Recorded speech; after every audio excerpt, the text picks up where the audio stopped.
Завгүй өдөр хоногуд үргэлжилж өнөөдрийн ажил маргаашийн төлөвлөгөө гэсээр цаг хугацаа харавсан сум шиг өнгөрсөөр нийгмийн нүргэн тасралтгүй мэдээллийн урсгалд таны сонорт чухал сэдвүүдийн талаар жинхэнэ дуу хоолой хүргэх бодит подкастыг хүргэж байна.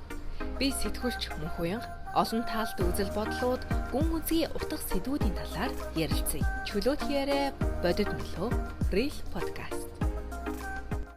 Сайн байцгаана уу ирхэн үзэгчдээ, та бүхэнд өдрийн мэнд хүргэе. Real podcast-ийн цоо шинхэн дугаар хүрэхэд бэлэн боллоо. Энэ удаагийн зочноо танилцуулъя.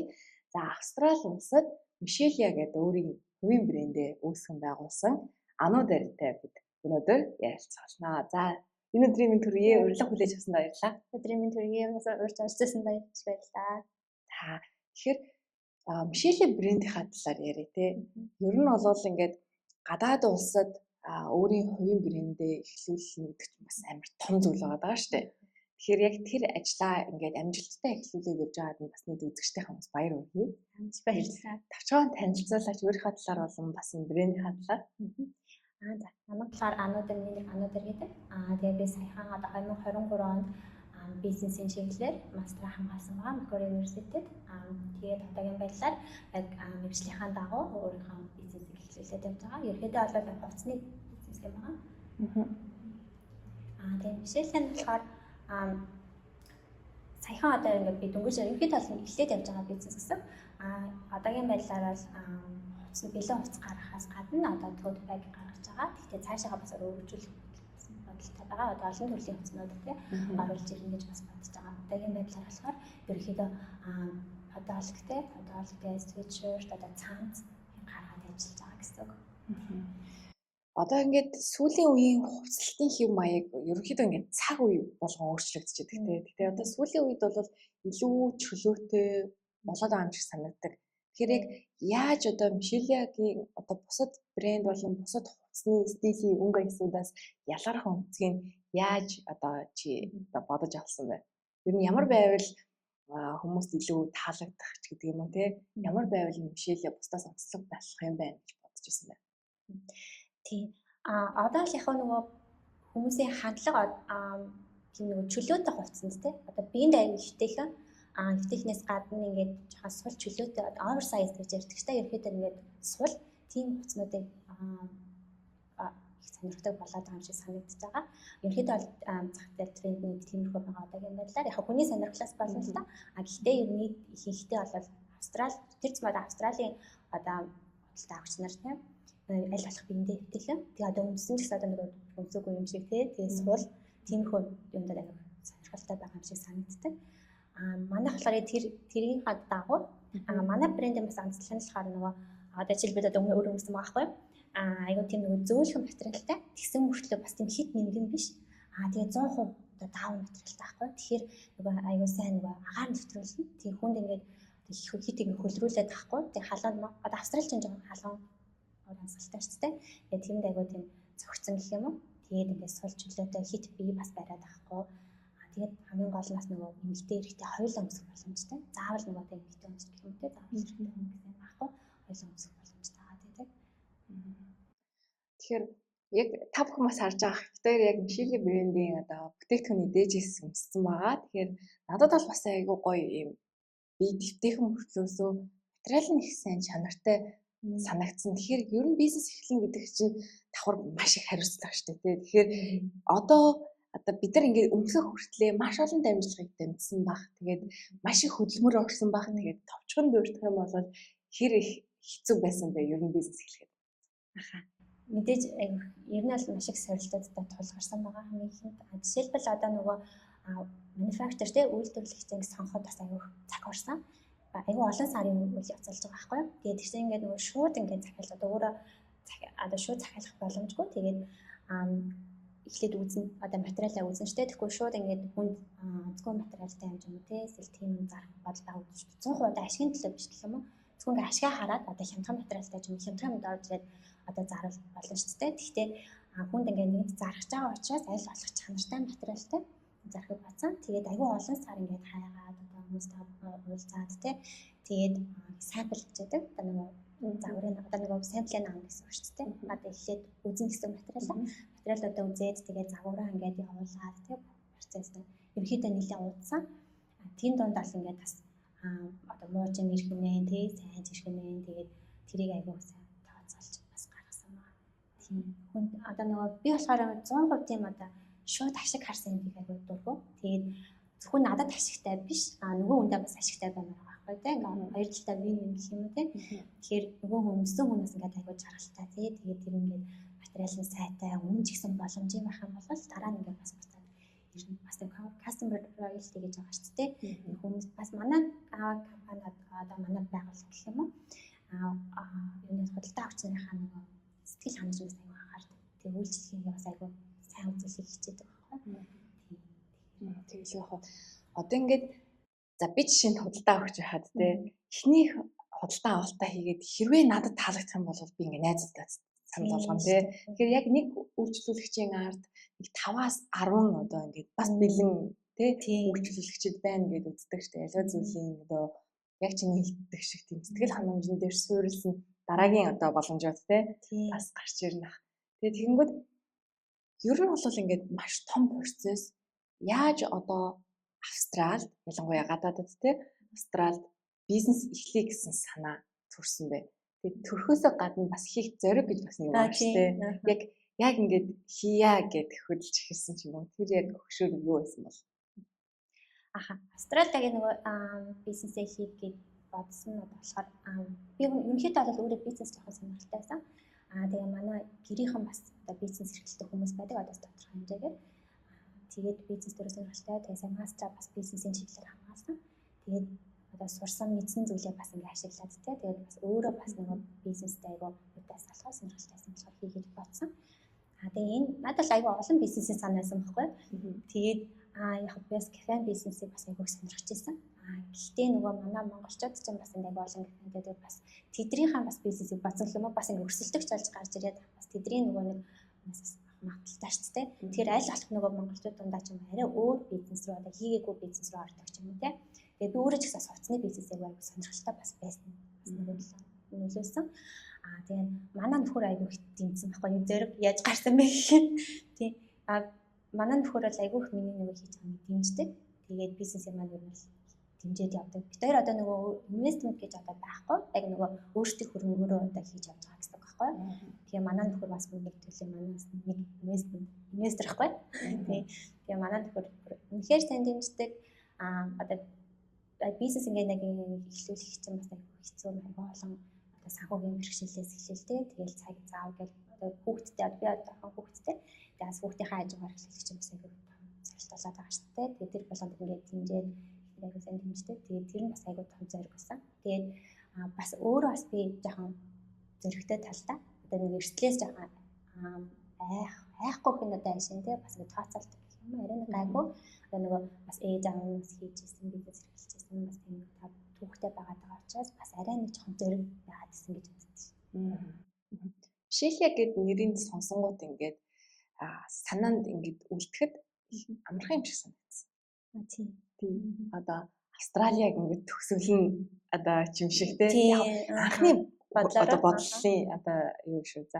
Ингээд Мишель гэдэг чинь бас одоо ерөнхийдөө бол нэг юм танил одоо танил бус нэр биш шүү дээ тий. Тэнгүүд Мишель яг ингээд цээжлэхтэд ер нь брэндэд чинь бас юм цээжлэхтэд амар байх юм да. Одоо бас нэг шалгуур шүү дээ. Тэгээ нэрний хадгаа яриач. Тийм. Мишель гэдэг нь болохоор ерөнхийдөө манай охины Мишель гэдэг. Тэгээ охиныхаа нэрийг оруулж өгсөн байгаа. Тэгээд монголчуудад бол ерөнхийдөө Мишель гэдэг түгээмэл одоо түгээмэл нэр хүн болгоно гэдэг мэдж байгаа цээжлэхэд бас амархан нэр байгаа даа тий. Тэгээ дуудлагын ч гэсэн энэ нэртэйс төстэй гэдэг чинь Мишель. Тэгээд яг гэдэг нь чиний ойлгож байгаатай бас адилхан зөв айгүй олон бодож нөгөө тэр арлын дагаврыг өгсөн байхгүй. Тэгээд яг гэдэг нь энд болохоор бас нөгөө австралиудын бас хүүхдүүд адилхан бас яг гэдэг нэртэй бас хүүхдүүд байдаг. Бас утга нь бас айгүй тийм гоё бас эмэгтэй хүүхдийн бас нэр ахгүй. Тэгээд эдний одоо австралиуд ч гэсэн бас нэг бодлоо нөгөө монгол нэрээ бас би манайх ч одоо Австрали руу гарч Австралийн зах зээл рүү гарч байгаа шүү дээ. Тэгэхээр бас монгол нэрийг те бас юник болж таарч байгаа гэсэн байхгүй Австрали. Тэгээд Австрали хүмүүс ч гэсэн бас монгол нэрийг бас хийжлэх нь шүү дээ. Бүр ингээд өргөжөөд том болоод явах юм бол те. Тийм тэгэж бодож бас харсан. Монгол Австрали зах зээлийн ялгааг юу гэж бодож байна вэ? чиний хувьд бол бизнес эрхлээ явж гин давхар өөрөө яг энэ чиглэлээр одоо мэрэгжил эзэмсэн хүн явж те мэдээж хамгийн чухал зүйл чи одоо зах зээлээс судалгаа байна шүү дээ. Тэгээд ямар ч тийм зах зээлийн судалгаагүйгээр одоо тийм хөрсөн дээр таг харах бом гэдэг шиг одоо эрсдэл бол байхгүй байх гэж бодож байна. Мэдээж маш сайн судалж иж тарагдаа одоо оновчтой тодорхойлсны дараагаар хөдөлж эхэлсэн баг. Тэгэхээр Австрали дахь одоо хувцсны бизнес эрхлэх, Монгол дахь бизнес эрхлэх хоёр ямар ялгаатай бол ялангуяа тэр хэрэглэгч болоод тэр зах зээлийн онцлог нь юу байдаг вэ? Мэдээж Австралийн зах зээл бол илүү том Монголтой харьцуулахад одоо хүн амнаас шалтгаална. Тэгээд Австралих бол арай өөр байдаг зах зээл нь. Тэгээд зах зээлийн судалгааны хувьд бол ерөнхийдөө маш өрсөлдөөнтэй одоо хувцсны брэндээс Австрали маш өрсөлдөөнтэй байдаг. Гэхдээ бас тэрийгээ дагаад одоо apparel гэж юм шүү дээ. Apparel-ийн value нь бас айгүй өндөр байдаг гэсэн үг байхгүй. Одоо сая 2024 он гэхэд 32 биллион Австрали долларын одоо үнэлгээтэй байгаа байхгүй. Одоо хувцсны одоо apparel одоо сектор гэсэн үг чинь тийм. Тэгээд цаашаага бас ингэ өсөх хангалттай судалгаанууд явагдаж байгаа. Тэр дунд болохоор Монголтой ингэж харьцуулаад үзэх юм бол яг ингэ consumer behavior талаас нь харъя тийм. Тэгэх юм бол Австралид болохоор илүү тийм sustainable clothes айгаа туртай болж эхэлж байгаа гэсэн үг. Одоо ерөнхийдөө тэр талын айгүй харж худалдаа авалт гэдэг болж байгаа гэсэн үг. Тэгээд бас нөгөө талаар онлайн худалдаа бас Австрали яг илүү байдаг гэх Монголтой харьцуулахад Монголд болохоор худалдаа авагчнууд ерөнхийдөө очиж үзэж авах талаар багтай. Тэгэхээр онлайнаар нэг баг хийхгүй дээ. Яг хийдэг л дээ. Тэгэхээр бүр тийм үнэхээр Австралитай харьцуулахад бол айгүй бага. Австралид болохоор хүмүүс яг тийж худалдаа авалт хийх нэрээ илүү байдаг гэсэн. Тэгээд цаашаа бас одоо онлайнаар худалдаа авалт хийх нэгснэ гэж үзэж байгаа. Тэгээд манай болохоор таргет аудиенс нь болохоор одоо generation Z байхгүй.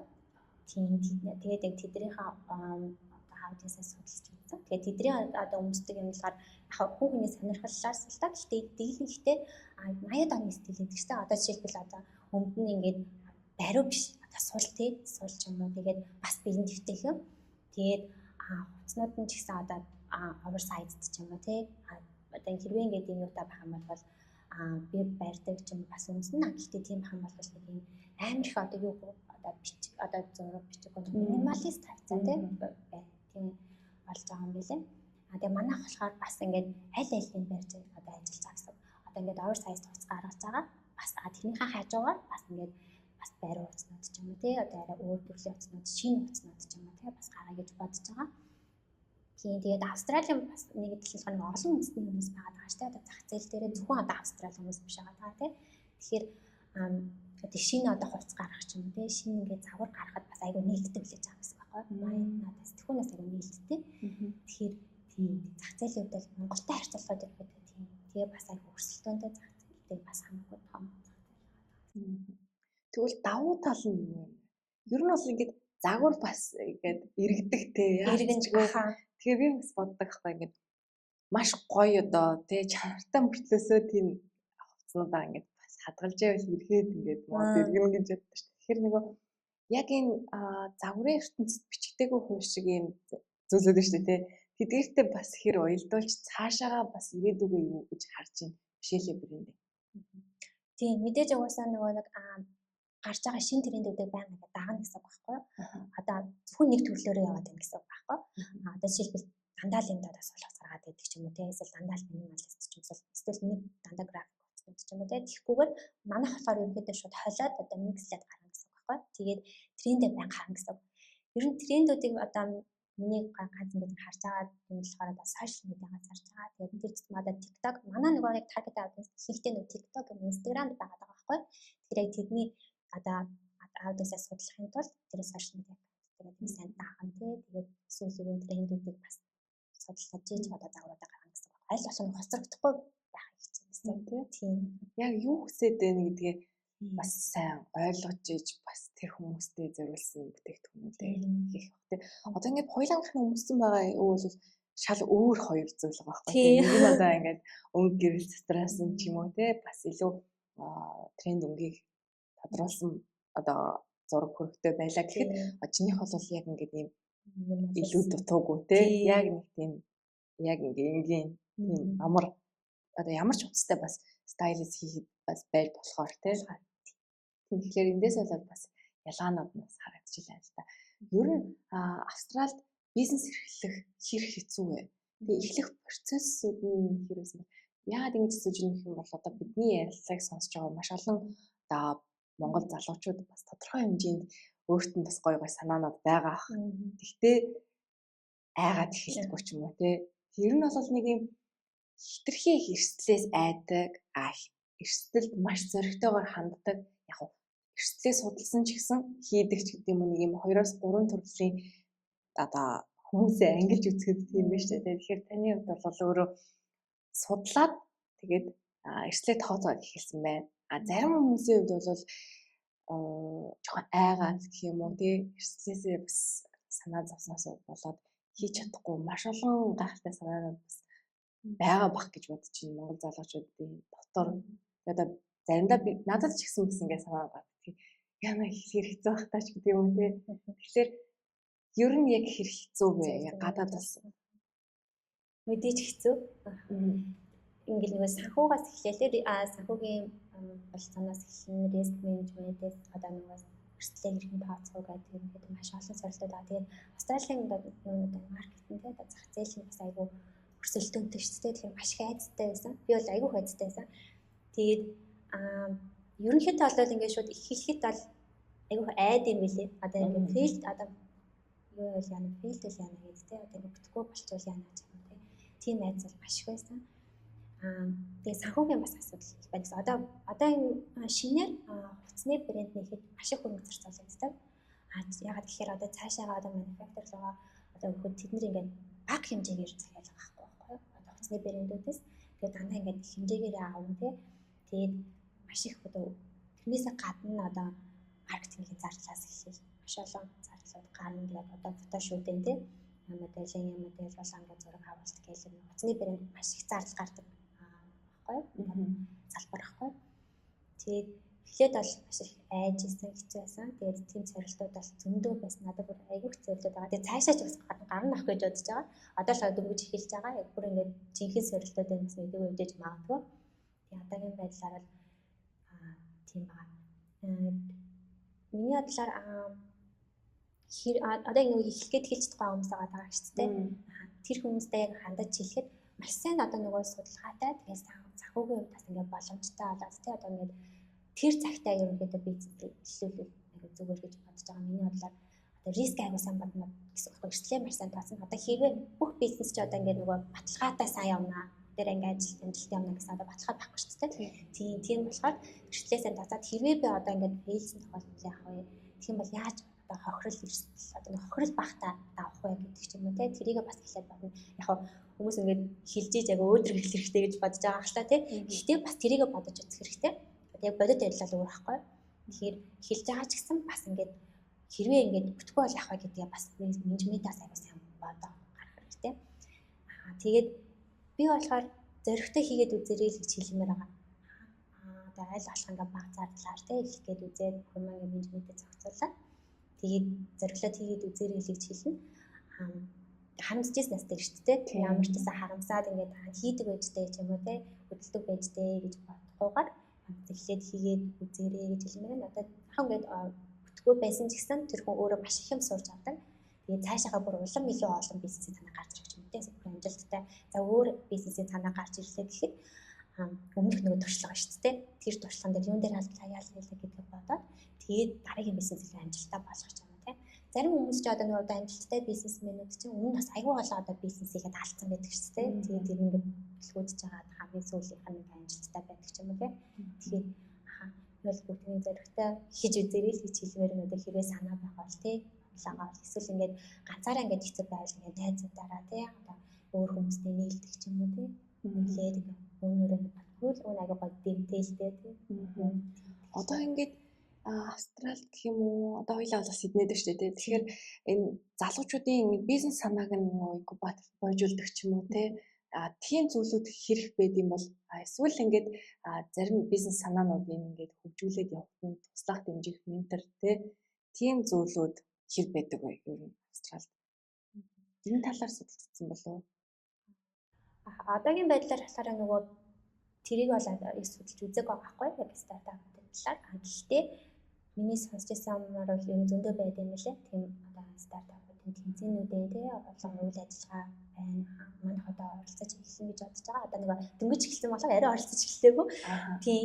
Тэгэхээр ямар ч тиймэрхүү одоо Австралийн стартапын үйл ажиллагааны тийм бадртэй тийм оролцох бодлоо айгүйх байгаа. Ер нь бол байгаа. Тэгээд засгийн газраас бас аюул дэмждэг гэж сонссон. Тэгвэл ер нь Мишелийн брэндэд бол хөрөнгө оруулагчдад нээлттэй байх нь тий цаашдаа бол зорилго нь. Одоохондоо тэрийг шийдэг байгаа. Яг өөрсдийнхөө яг хөрөнгө босгох ингээд бодолтойгаа. Гэхдээ нэг бүрэн шийдвэр гаргах гэсэн байхгүй. Бас магадгүй. Ер нь цаашдаа энэ брэндийнхаа ирээдүйг яаж харж байна вэ? Одоогийн байдлаар бол ингээд яг онлайн платформ дээр худалдаа эхэлсэн явж байгаа штэ тий. Тийм эхэлсэн явж байгаа. Тий. Цаашдаа ер нь том зургаараа ирээдүйг яаж харж байна? Тийм мэдээж болон амжилттай үйл ажиллагаагаа явуулаад одоо энэ Австралийн олон нөхцөлийн брэндүүд байх хэрэгтэй. Яг тэднээс одоо адилхан эсвэл тэрнээс бүр илүү байна гэж ингээд зорж ажиллаж байгаа. Одоо усны дэлгүүрээс нэг хэсгэлээ шүү дээ. Одоо Австрали усны дэлгүүрүүдээ нэг тэгээ цаашаа тийм өргөжих бодлоо их байгаа. Гэхдээ ингээд дан гац хувцлахгүй бас ингээд бусад нэг аксессуарууд гэдэг шүү дээ. Одоо цөмөв юм уу тий цөмөв бусад аксессуарууд бүгд нэг бас ингээд орно гэдэг ирээдүйд гэсэн. Тэгээд дэлгүүрээ нэгээд тэ ингээд бүр ингээд том болоод өргөжөөд ингээд компани болоод явах юм бол бас монголчуудаа айгүйх дэмжинэ гэж бодож байгаа би. Жишээлбэл дэлгүүрч ч одоо зөндөө олон ажлын байгаа шүү дээ. Одоо тэр retail assistant-тэй хэлээ. Тэгээд менежер байна. Тэгээд томорхон болоод тэр чинь хүний нөөц гэлтэн дотроо бүр маш олон ажлын байрууд гарна шүү дээ. Том компани болсон бол тэгээд аль болох монголчуудаа дэмжиж ажиллах сонирхолтой байгаа. Би ер нь бол яг хэдийн нэг Австрали руу гарч байгаа ч гэсэн яг Австрали хүмүүсээс одоо ажиллаж байгаа. Одоо л би нэг Австрали одоо медалуудтай ч юм уу тийм ингээд Австралиудтай ажиллаж байгаа ч гэсэн монголчуудыг бас одоо дэмжих одоо бодолтой явж байгаа. Одоо зураг авалтаа одоо монгол залуучуудтайгаа хийдэг ч юм уу тийм тэрийг одоо ингээд төлөвлөөд ингээд ярьсан байгаа. Аль болох бас ингээд монголчуудаа дэмжих бодолтой байгаа. Бизнес эхлэсэн бас гол одоо зорилгоноос тэр ахгүй. Тэгээ энд бас монголчууд чинь ажилд ороход бас ерөнхийдөө тийм орохоо хэцүүштэй маш хөрсөлтөөнтэй. Манайхан айгүй чадвартай сайн. Гэхдээ нөгөө бас айгүй олон сая хүмүүс амьдарч байгаа учраас бас хэцүү дээ. Тэгэхээр бас тэрийг ингээд төтлөх зам болно шүү дээ. Тэгээд гаднаас одоо Монголоос ингээд Австралид ирж байгаа хүмүүс ингээд байлаа гэхэд ирээд ингээд энэ том Монголын том утасны компани байх юм бол тий ингээд барыг тэр хүмүүсээс илүү нэг даваа талтай ажилд орох бас боломж байгаа шүү дээ. Тийм бас айгүй олон хүнийг бас ингээд дэмжиж цааш нь авч явах боломжтой гэсэн үг байхгүй. Тэгээд хэрвээ тийм өндөр сайн болчих юм бол өөр бас ингээд том компаниудаа ч гэсэн тийм Монгол бизнесүүдээ бүр ингээд дөрөвтэй дэмжинэ гэж хэлдэг шүү дээ. Бүр нэг чадхаараа бүр нэг сайн дэмжмээр санагддаг. Тийм одоо бизнес өөрөө бизнес хийгээд эхэлсэн чинь бизнес хийж байгаа одоо Монгол хүмүүсээ энд хийж байгаа айгүйх тийм юу гэдэг нь ойлгож эхэлдэг юм лээ. Тийм айгүйх ойлгоо бүр ингээд нэг цаанаас нэг хайр өрнө гэж үз тээ. Хайр өрөөд бүх юм хийцээ. Жишээл одоо жишээ нь бүр ялангуяа нөгөө нэг айгүй хөрөнгө зарцаа. Тийм үү одоо бүр үнэхээр зориг гаргаад хамаг хөрөнгөө гаргацсан тийм бизнесүүд бас байгаа шүү дээ. Айгүй том бизнесүүд хэрэглэж байгаа юмсаас Монгол залуучууд хүмүүс түнд байгаа. Тэдрийг одоо бүр илүү хайр өрөөд бүр улам дижмээр санагддаг. Тийм ингээд жижиг одоо бизнес эхэлж байгаас эхлээд том бизнес эхэлж байгаа бүгдийн нэг үсэн дэмжих зорилготой дэмждэг дэмжсэрч ирсэн. Тэгээ сая би нөгөө нэг дэлгүүрээ нээсэн чинь миний нөгөө өмнө ингээд үйлчлүүлж ирсэн жижиг ингээд бизнесүүд байгаа шүү дээ. Монгол бизнесүүд маань ингээд буцаага надад судалгаа аваад үгүй манай хөөхөө юу гэж тэгээд харилцагч штэ гэдэг ч юм уу тийм манай зөндөө худалдаа авчихсан одоо чамд дэмжнэ ч юм уу тийм манай хамт аягүй сайн дэмждэг. Тэгээд би бас ингээд монголчуудаа энд ялмаар гэх юм уу тийм Монгол бизнесүүдээ бас аягүй сайн дэмжээсэй гэж хүсэж байгаа. Тэгээд Монгол бизнесүүд хэрвээ ингээд эдний бизнесүүдтэй одоо Австралийн бизнесүүдтэй хөл нийлүүлэлтэй адилхан хэмжээнд хүрэх юм бол буцаад ингээд монголчуудаа бас аягүй ашигтай болно тэгээд бүгдээрээ бас тэгж дэмжээсэй гэж аягүй хүсэж байгаа. Одоо жишээлбэл Австралид аягүй олон монголчууд байгаа шүү дээ. 40 мянган монголчууд байгаа. Зүгээр л нэг хүн л одоо Монгол бизнесээс ингээд авахад тэр бизнес бол аягүй хурдан дэвшлэх бодолтой байхгүй тийм. Нэг дүүдэг л хүн одоо нэг одоо хувцас авч юм уу тийм эсвэл нэг ингээд одоо цагаан газар хоол гэдэг ч юм уу тийм. Одоо хувцас гэдэг чинь бид нар угаасаа авч л авсаа өдөр тэмээ ерөөхдөө хэрэглээ аваад байгаа ч тийм. Өөр брэндүүдээс ч юм ингээ Австралиас угаасаа авч байгаа.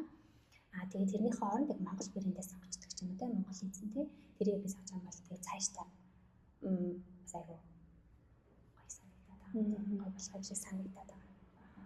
Яг өөр чи яриаг сонсож байхдаа бас нэг аяга олон юм бодож байсан. Тэгээд хамгийн гол нь бизнес эрхэлж байгаа хүмүүс эхлэхдээ яг юунд одоо ач холбогдол өгч байгаа, яг юунд зорж байгаагаас нь хамаарч тэр одоо бизнесийн ирээдүй болон урт хугацаанд амжилттай явах хэсэг нь шийдэгддэг юм шиг санагдсан. Зөвхөн нөгөө мөнгөнд одоо толгойрсон хүмүүсийн бизнес бол тодорхой хэмжээний хугацааны дараа тэгээд нэг зарим зүйлийн хэцүү бэрхшээлүүдэд нураад унахад бэлэн ч юм уу тэгэхээр яг үндсэн зорилго нь тийм том хэмжээний үндсэнтэй бол ингээд цаашаа яваад л байдаг ч юм уу би бол тэгэж боддог. Ер нь бол бас нэг тийм ойлголтууд бас байдаг шүү дээ. Тэгэхээр яг өөрийн бизнес болвол ингээд цаашаа алсын хараагаа харж байгаа зүйл нь амар гоё гэгээлэг монголчуудаа дэмжиж гэсэн тийм бий байгаа учраас цаашдаа бас улам илүү амжилттай явах гэдэгт би бол хэрэгэлдэг. Баярлалаа. Тэгээ бас нөгөө Япон билүү Солонгос улсын иргэд одоо манай улс чинь одоо үйлдвэрлэгч орн биш шүү дээ. Гэхдээ тэр улсын хүмүүс бол ингээд амар урт газар ингээд явж байгаа л зөвхөн одоо нэг амам цангаад нэг дэлгүүр орсноо тэгээд зөвхөн өөрийнх нь улсын бүтээгдэхүүн байна уу гэдэг яваагаад ус авахгүй байсан багтаа гэдэг ингээд ярьсан гэжсэн тэр жишээ санаанд орж байна л да. Тэгэхээр яг Монгол хүмүүсээ дэмжиж явчих юм бол тэгээд ерөнхийдөө ингээд яг тэр хөдөлмөрч улсуудын хийж байгаа бүтээж байгаа зүйлүүд нь ингээд нийтээр ингээд юм богино хугацаанд нийтээр өсөх босох боломжууд байгаа болов уу? Тийм байгаа хаа. Тийм миний зорилго бол одоо тэр байхгүй. Хөөнөр одоо нөгөө хамтдаа өсөж хөгжинэ гэсэн үг байхгүй. Ганцаараа ингээд дэвшлэлтэй тэнгуүтэй ингээд ганцаараа л ингээд ашиг олгоолоод тэгээд явах цаг байна. Би угаасаа өөрөө миний зарчим бас тийм биш байхгүй. Тэгээд айл ал талдаа би өөр дандаа өрнөлтөд одоо зарчимлах нь айл ал талдаа би минь байх юм дуртай. Тэгэхээр ингээд намайг дэмжиж байгаа хүмүүстээ би бүр үнэхээр ч сэтгэлээсээ баярлалаа. Тэгээд тэр монголчууд ингээд дэмжиж нэг ингээд явах юм бол цаашаага бүр аюул том боломжтой байгаа гэсэн. Одоо Солонгос, Япон сайн нийлсэн шүү дээ. Япончууд дандаа нөгөө өөрсдийнхөө бизнесээс юм авдаг гэдэг бүр өөрт нь хэрэггүйсэн ч гэсэн заавал нөгөө өөрсдийнхөө хүмүүсээ дэмжиж байгаа. Тэгээд бүгдээрээ ингээд аюул сайн яваад амьдралтай гадаг тий. Одоо жишээлбэл би одоо ингээд би биш одоо манай компани ингээд сайн явлаа гэж бодъё тий. Тэгэх юм бол цааш аюул олон монгол хүмүүсийн бас боломжууд хүмүүс хамт нэгдээд явах гэсэн. Хүмүүс нэрээд одоо шууд төмөр хийдэг ч юм уу цэвэрлэг хийхгүй нэ шүү дээ. Ирээд ингээд хэрвээ том компани болчих юм шүү дээ. Олон мянган ажилтнтай. Тэгэх юм бол ирээд шууд мэргэжлэр ажиллах боломжтой болчих байгаа байхгүй тий. Би бас одоо хүн ингээд хаяр одоо ажилд авахтаа миний бас баримтлагдаг юм болохоор ингээд юуг нь хардаг гэсэн хөөхнийг харж авдаг гэсэн авна гэсэн үг байхгүй. Би болохоор тэгэхээр заавал өгнө одоо тийм мундаг туршлагатай тий эсвэл мундаг сургалт өгсөн байх ёстой ч юм уу тийм би бол харахгүй авна гэж боддог. Ерөнхийдөө одоо би нэг амар олон ажилтан байхгүй ч гэсэн ингээ нэг жоохон ингээ хэдийн ажил одоо ингээ тиймэрхүү маягаар авдаг гэсэн үг байхгүй. Тэгэхээр ирээдүйд ч гэсэн тэгж би тийм одоо зарчмаа баримталж авна гэсэн үг. Ёс суртахууныг ажилд авч туршлагыг нь суулгах гэдэг тийм. Тэгэхээр тааштай бол ингээд өргөжөөд явхад бол бас гоё ирээдүй харагдаж байна. Гэхдээ тухайн нэг хүний хандлага улсын хөгжилд яаж одоо хувь нэмрээ оруулж болдгийг соёлаа. Сая аяга тодорхой ярьлаа тийм. Жишээ нь ингээд яг нэг нэгээрээ дэмжиж явчих юм бол тухайн улсын хөгжлийг харахад л болохоор байна шүү дээ. Гэхдээ Монголд ч бас яг тийм боломжууд нээлттэй байна. Залуучууд маань бас Монгол бизнесээ илүү их дэмжээсэй гэж яг бид одоо энэ ярилцлагаараа илүү тавханд уриалмаар байна. Тэгэхээр ерөнхийдөө бизнесийн талаар бас тодорхой хэмжээндээс ярьлаа. Тэгэхээр Австралид хахад амьдралын маягийн талаар ярил. Ер нь ингээд Австралид залуучууд нь хөвчлэн одоо сураад хөгжөөд явах гэж бас зорж ирсэн байдаг шүү дээ. Тэгэхээр яг тэрний хажуугаар бизнес хийх нь ихээр хэцүү байдаг бол бас энэ талаар бас мэдээж одоо босоод үзэгчид маань нөгөө бизнесийн санаатай хүмүүсүүд маань бас бодож байгаа хэрэг тийм. Яг энэний давын хажуугаар амжих болоогүй болоо гэдэг юм тийм.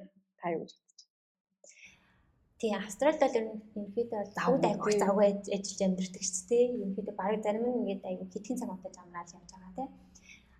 Энэний хажуугаар бизнесийг хөл мэдээж хэцүү.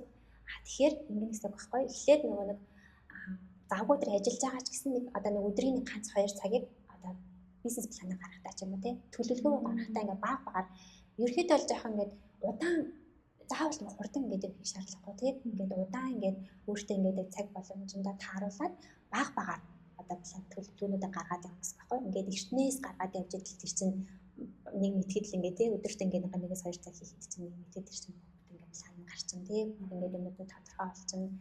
Тэгэхээр яг мэдээж хэцүүлтэй. Гэхдээ ингээд өдөрт 1-2 цаг. Одоо жишээлбэл бүр үнэхээр завгүй хүмүүс хам бол одоо цайны цагаараа ч юм уу тийм холиод ингээд газ одоо гаргадаг ч юм уу. Одоо төлөвлөгөө гаргадаг ч юм уу тийм байдлаар явж болно. Тэгээд яг хийгээд ингээд зоригтой хам бол үхэд бол арга нь олно. Ямар нэгэн байдлаар тийм. Тэгээд бас ингээд дэмждэг хүмүүсээ байлгаас айгүй зүгээр тийм. Одоо найз нөхөд бас одоо бизнес хийж байгаа хүмүүсийг бас ингээд найз нөхөд гэр бүл нь бас айгүй сайн дэмжиж ойлгож хүлээж авч байгаасаа бас айгүй хүсдэг. Тийм миний одоо би болохоор нөгөө одоо миний хувьд гэхээр хүүхдээ одоо гэрт ингээд харж байгаа. Тэрнийхээ хажуугаар бас бизнесээ хийж байгаа байхгүй. Тэгээд би яаж тэрийг амжуулсан бэ гэхээр яг хүүхдээ ингээд харж байгаа нь хүүхдээ унцны дараа ч юм уу тийм эсвэл өдрийн 8-ны дараа ч юм уу эсвэл ингээд өдөр ингээд манай тариа жоохон том болсон учраас бүр яра биш тэгэхээр ч бас арай нэг гаруй зав гарна. Тэгээд тэр үед нь болохоор ингээд төлөвлөх гэсэн байна. Минийх одоо бизнес бол нэлээд одоо олон сарын өмнө тийм төлөвлөгөө олон сарын хөдөлмөр бүртгүүлэлттэй ингээд гарч ирж байгаа гэсэн байна. Тэгэхээр урдсан гэсэн. Тэгээд залуучуудыг бас ингээд удаж байгаадаа нэг тэгж готор ах юм. Би арай удаан байна. Би арай сүлдээд байна ч юм уу тий тэгж бодох шаардлагагүй. Тэгээд заавал бүх юм хурдан байж гоё юм гэсэн байхгүй шүү дээ. Тэгээд баагаар өөртөөхөө завандаа тааруулаад бас эрүүл мэндээ бодоод тий хит нөгөө ажил гэж бас явж болохгүй. Тэгэхээр нэг эрүүл мэндтэй бодоод хангалттай нойроо хоолоо аваад тий тэгээд тэрнийхээ хажуугаар нэг ганцаа гаргах нь эртнээс бэлдээд ирүүл бол бас ойлгохгүй. Ер нь ингээд Анудрын хувьд Монгол залуучуудын онцлогийг юу гэж хардаг вэ? Одоо энд бол маш олон улсын хүмүүстэй залуучуудтай мөр зэрэгцээд ажиллаж амьдраад сурч хөгжөөд ингээд явж ийн давхар бизнес хийгээд тий. Тэгэхдээ одоо ингээд одоо хийж байгаа алхам бүртээ ингээд өөр улсын хүмүүстэй ингээд гар нээлж сэтгэл нээлж одоо бас ингээд харилцаж штэ тий. Тэгээд Монгол залуучуудын онцлог чи юу гэж харж байна? Одоо бас яг Австралид ирээд тодорхой хэмжээнд бас хугацааг толцсон байгаа штэ тий. Тэр туршлага дээр үндэслээд Монгол залуучуудын онцлогийг юу гэж боддог вэ? Монголчууд болохоор нэг ялгардаг юм айгуу тийм хичээнгүй юм шиг санагддаг. Надад бол айгуу хичээнгүй. Тэгээд юм бас айгуу тууштай санагддаг. Тэгэхээр өөрөө монгол хэлээр хэлээд байгаа биш ер нь.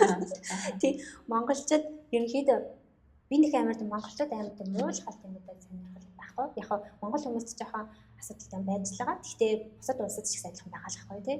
Тэгэхээр одоо сайн талаас нь хэлэх юм бол айгуу тийм хичээнгүй тууштай хүмүүсээ тэгээд одоо ингээл ажиллаж байгаа энэ дээрээ ажиллаж амьдарч байгааг харахад бас ойлгомжтой байгаа шүү дээ. Бүгдээр бүр үнэхээр сайн хичээж амьдарч байна. Айгуу хөдөлмөрч байна. Тэгээд бас би бинийг бас айгуу хөрхөнгөд тэмээд явдаг шүү дээ. Манайхан бас тайчгүй гэж боддог шүү дээ. Тэгэл юм хэлж үздэг вэ. Ер нь ингээд арга барилууд нь бүр яг ингээд өөр өөр. Гэхдээ Монгол орны одоо хүмүүсийн тий Монгол миний одоо анзаарснаар гэх юм уу монголчууд юмыг амар хурдан ойлгочтой юм шиг санагдсан. Би ойлгоод тэгэд жишээлбэл тайлбарлахтаа ч гэсэн ингээд одоо амар амархнаар тайлбарлцдаг ч юм уу тий. Надад нэг тийм юм зохицох чадвар аягүй сайтай. Магадгүй яг тэр нь л байна л да тий. Тэгмүүд бусад гадаадын улс орнуудад бол ингээд яг нэг ажлын байран дээр юм уу яг нэг одоо таск нэг даалгаврыг биелүүлж байгаа процессыг ингээд задлаад ингээд хөндлөнгөөнүүдээр харахад бол тэд нар бол илүү одоо наривчлалтайгаар илүү удаан ингийн юм яагаад ингэж амар удаан цаг зарцуулаад байгаа юм бол гэж баг бодмоор юм шиг тэгдэм шиг байна. Тэгэхээр ингээд монгол хүмүүс бас нэг тийм потенциал бас байгаа байна тий. Потенциал ялгаа нь бол Мэдээ санал хэлчихнэ. Айгуу потенциал сайтай. Юу тогтох юм бол ерөөсөй байхгүй шүү дээ. Хамаагүй илүү потенциалтай гэж боддог шүү дээ. Тэгвэл Монгол бизнес эрхлэгчдийн ялгааг юу гэж бодож байна? Одоо бусад орны бизнес эрхлэгчдээс. Одоо яг Монгол зам чанар чинь яалч бизнесийн салбар дээр ч гэсэн бизнесийн ухаан чинь ч гэсэн бас шингэж байгаа гэж бодож байгаа байхгүй. Тэгээд тэгэнгүүт одоо нэг илүү нямбай хийж ч юм уу, илүү нэг чимбай хийж ч юм уу одоо Мишель брэнд дээрс тэр нь бас хэр орж байгаа бол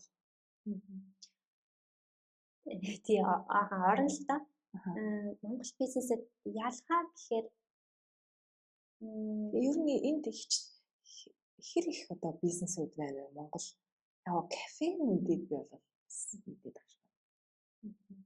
зөндөө олон байсан. Сайн нэг тийм Mongolian Road нэг вебсайт байсан. Нэг бизнесүүдийг нэгтгэсэн гэдэг чи 150-аас дээш байна гэж гарч ирж илээ.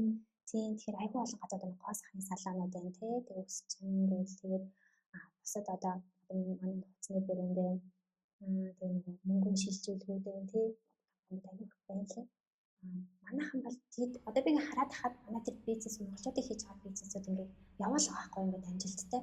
Тэгэхээр тэрний ард чаа бас айгүй олон хөдөлмөр гарчтай тэр хүний хөдөлмөрийн тууштай байдал нь тийм тэгээд чадвар бас байгаа байхгүй тий. Тэгэхээр одоо ерөнхийдөө бол ингээд шинээр гарч ирж байгаа бизнесүүд эхний 3 сартаа уучлаарай. Эхний 3 жилдээ ерөнхийдөө одоо хөдөлгөөх магадлалтай айгүй өндөр байдаг бүх бизнес амжилттай явах гэж тий. Тэгэхээр манай монголчуудын бизнес одоо дэлгүүрүүд байна тий. Айгүй сайн явж байгаа.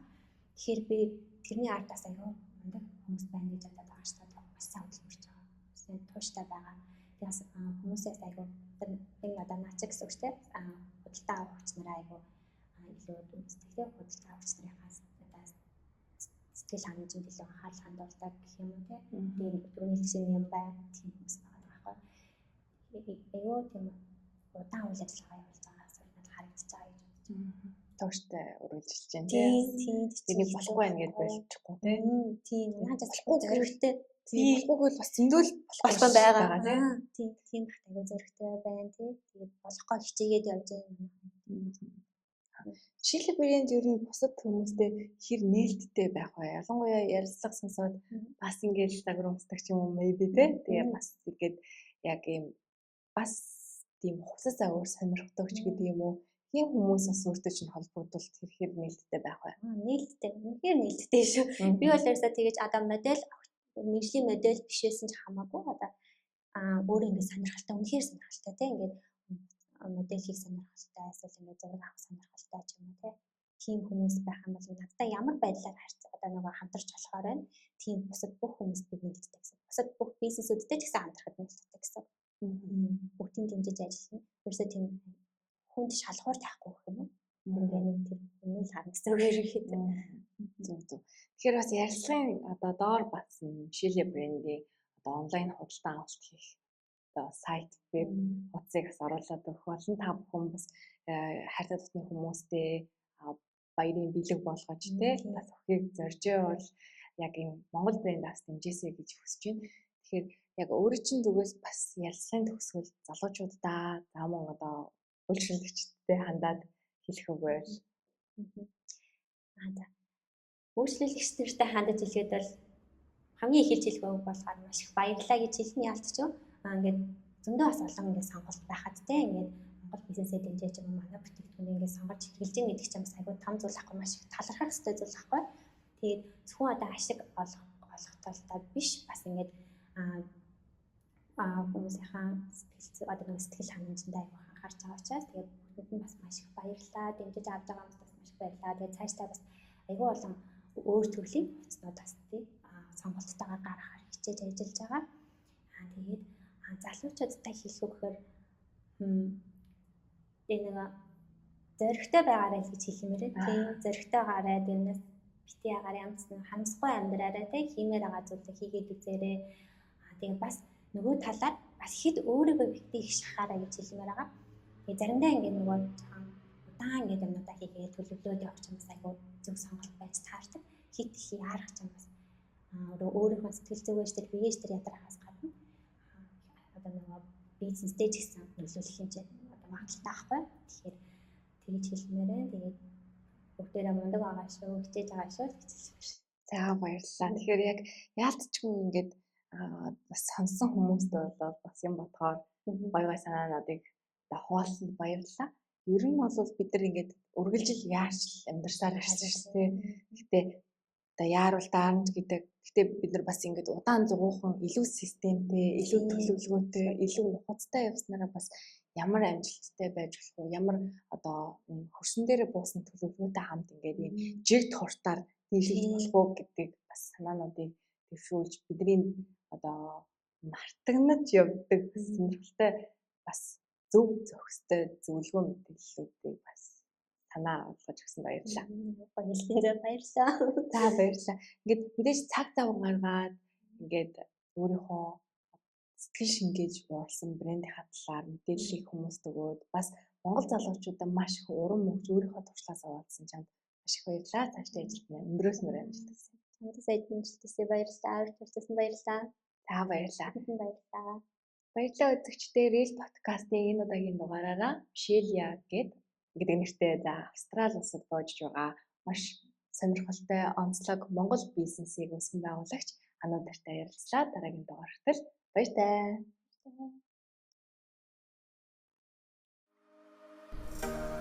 Завгүй өдөр хоногуд үргэлжилж өнөөдрийн ажил маргаашийн төлөвлөгөө гэсээр цаг хугацаа харавсан сум шиг өнгөрсөөр нийгмийн нүргэн тасралтгүй мэдээллийн урсгалд таны сонорт чухал сэдвүүдийн талаар жинхэнэ дуу хоолой хүргэх бодит подкастыг хүргэж байна. Би сэтгүүлч Мөнх Уянга олон таалт үзэл бодлууд гүн үзгий утга сэдвүүдийн талаар ярилцъя. Чөлөөт яриа бодит нөлөө Real podcast.